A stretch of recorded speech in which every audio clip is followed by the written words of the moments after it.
You have never met them. They do not know your name. But when they stream, you feel like they are talking directly to you. You know their pet's name, their coffee order, the details of their breakup. This is a parasocial relationship, a one-sided emotional bond with someone who does not know you exist. It is not just celebrity worship. It is deeper and stranger. Your brain processes their face the same way it processes a friend's. The screen creates intimacy without reciprocity, and millions of people are living inside these relationships without realizing what they are.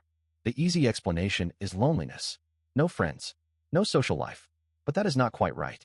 Plenty of people with active social lives still fall into parasocial attachments.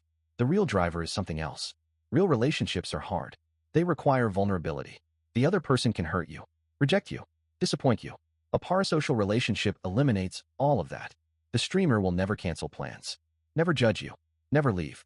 They are always there, performing intimacy on your schedule. It is not a substitute for loneliness. It is a substitute for risk. Streamers and content creators are not your friends. This sounds harsh, but it is the truth. Their job is to manufacture intimacy. Every confessional moment, every vulnerable story, every time they read your comment, it is content. They are good at it because their income depends on it. The line between authentic connection and performance is deliberately blurred, and you are not stupid for falling for it. You are human. Humans are wired to bond with faces and voices. The screen exploits wiring that evolved for campfires and small tribes.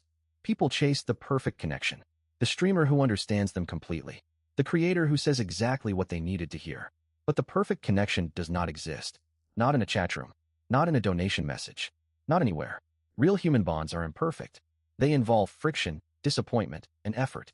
Parasocial relationships offer the illusion of perfection without the cost, but an illusion cannot hold you. It cannot love you back. The search for the perfect connection ends when you accept that imperfect connections are the only real ones.